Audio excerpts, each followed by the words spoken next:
I don't complain of her treatment. Charlotte was always correct with me, but never warm. She thought me a nobody, not a true logeur. She spoiled her girls, preferring a servant or two, keeping her daughter's hands white and soft. Perhaps my Sarah would be absorbed into that sphere, and I won't say I liked it, but having her treated like a servant would be worse. Once again, I felt stuck between two worlds, neither fish nor fowl. I couldn't be certain which way the clock's pendulum would swing. I would help in the big house, as I always did, but I feared to become their maid-of-all-work, a Cinderella. What a shame to have become this hanger-on again. No one would put us out, but keep us in our familiar little house? Unlikely.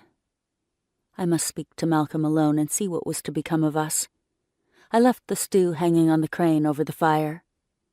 "Sarah, I'm walking to the big house to speak with Grandpapa. Stir the stew, and mind the baby and the boys, please." I ran my hand down her fine gold hair, tight in its mid-back braids. Her hair looked even brighter against the black of her newly dyed dress. "Yes, Mama. Homie, come to Sarah." She tried to get Homer to stand, but he wasn't ready to walk just yet.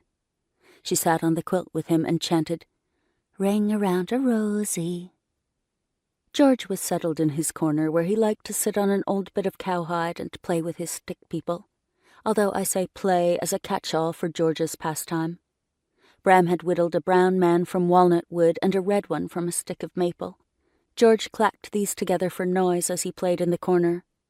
He brought in plain sticks from the kindling pile to round out his armies, laying them in rows, picking them up, laying and arranging them with the tiniest touches to be perfectly aligned.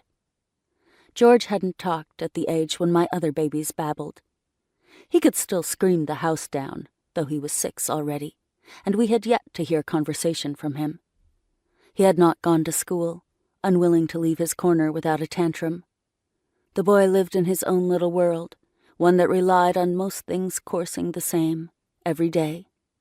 Jenny, the kitchen maid at the big house, called him a fey boy. I talked to him anyway, knowing he wouldn't respond in words. "Georgie, Mama's taking a walk to Grandpapa's. Listen to Ira now." Ira was most able to wheedle his brother into doing what we wanted. George rocked a little on his round breech and aligned his sticks. I wrapped myself in my coat and black woolen shawl and went out from the warm kitchen into the autumn wind. Ira was at the woodpile, chopping enough kindling for morning. The axe was still large in his boyish hands. He shook his hair out of his eyes and paused. "Where are you going, Mama?" "The big house, to speak with Grandpapa." "About the house?" His face, pink with exertion, looked both babyish and ancient at once, caught in mute grief. "We have to move out, don't we?"